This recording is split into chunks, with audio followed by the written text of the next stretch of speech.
Guys ഞങ്ങളിന്ന് ഓഫാണ്. ഓഫിന് നമ്മൾ ബിരിയാണി കഴിക്കാൻ പോകണം. നല്ല കുട്ടൻ ബിരിയാണി ഒരു 65 കഴിക്കാൻ പോകും. എന്താ അവസ്ഥ നോക്കാം നമുക്ക് ബിരിയാണിയൊക്കെ എങ്ങനെ ഉണ്ട്. അപ്പൊ നമ്മൾ ഏകദേശം ഒരു 10-15 മിനിറ്റ് നടന്നില്ലേ? 15 മിനിറ്റ് നടന്ന് നമ്മളിപ്പോ എത്തും. ഇപ്പോ ഒരു 2 മിനിറ്റ് 3 മിനിറ്റ് കഴിഞ്ഞാൽ ഇപ്പൊ എത്തും.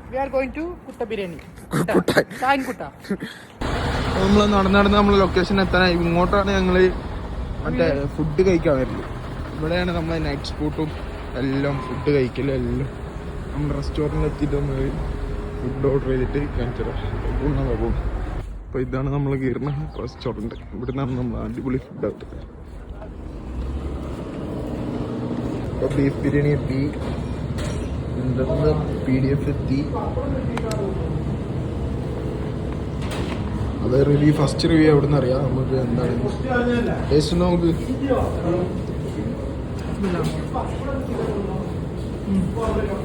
ബിരിയാണി കൊള്ളാന്ന് പറഞ്ഞാൽ അച്ചാറുണ്ട്, തൈരുണ്ട്, എല്ലാം ഉണ്ട്. ഗൈസ് മുടിയൊക്കെ വെട്ടി സെറ്റായി. ഇനി ഞങ്ങൾ തിരിച്ചു പോവുകയാണ്, തിരിച്ച് നടക്കുകയാണ് അക്കോമഡേഷനിലേക്ക്. ഞങ്ങൾ ഏകദേശം എത്താറായി ഗൈസ്. ഏകദേശം ഇതാണ് നമ്മളുടെ നടപ്പാതകൾ, കണ്ടുകൊണ്ടോ? അവിടെ സഞ്ചി മുന്നിലതാ പോണ്. ഏകദേശം ഒരു 5 മിനിറ്റ് കൂടി നടന്നാലേ എത്തും. അപ്പോൾ നമ്മൾ റൂമിലെത്തിയിട്ടുണ്ട്, കുളിച്ച് ഫ്രഷ് ആയി. അപ്പോൾ ഇതാണ് ഇന്നത്തെ ഡേ ഓഫിൻ്റെ വ്ളോഗ്.